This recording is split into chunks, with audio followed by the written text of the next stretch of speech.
I'm Dr. Amit Nabar, Director of Emergency Department and Community Medicine at SL Raheja Hospital, a Fortis Associate. I've been associated with the hospital for the last 15 years and with more than 25 years experience in emergency medicine. The system many times appears to a layperson may appear chaotic. Let me give you a quick insider's view on what really happens in an emergency room. In a true sense, the system is really a well-organized, highly technically sound system designed to save lives. Let me explain what really happens once a patient comes into an emergency room. The first process that he goes through is the triage. Within minutes, a trained emergency nurse or a technician will assess the vital signs, the symptoms, and check for the severity of the illness. And patients are then prioritized. So a patient, when he comes, he may come with a chest pain or acute breathlessness or a lack of consciousness or a stroke or even with a trauma. He is the first who is attended immediately, addressed immediately. In emergency medicine, it is not first come first serve basis. The objective is to save the sickest person or save the most life-threatening condition first. Once the patient enters into the emergency room, within minutes, the emergency team moves in a rapid assessment mode, and that includes a quick clinical assessment, ordering critical investigations, and starting life-saving treatment.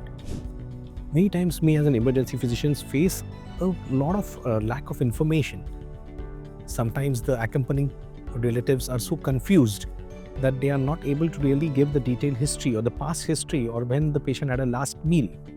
And we need to rely on the intuitive and our experience in handling these cases, because in emergency medicine many times work when the information is lacking. Emergency medicine thus is speed with precision. Often we see that in next 10 to 15 minutes, we establish a working diagnosis and start moving towards definitive treatment.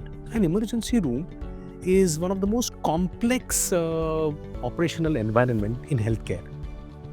It requires a coordinated efforts between a doctor, the casualty medical officer, the nurses, the technicians, specialists, super specialists, and the hospital system.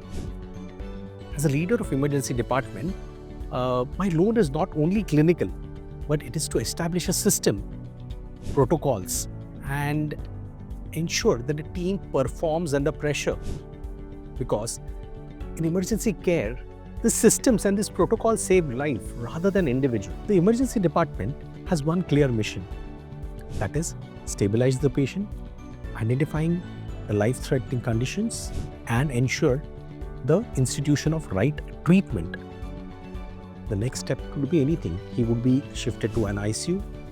An emergency patient may be shifted to a cath lab or even to a surgical suite, or he may be shifted to the ward. And if the patient responds well to the treatment, he will be discharged from the emergency room itself. So, the next time that you visit an emergency department, remember that behind this noisy, chaotic, urgent movements that you see, there is a highly well-oiled, structured system working efficiently against time to save lives. An emergency room doesn't prioritize convenience, it prioritizes survival. And emergency medicine, every minute truly matters.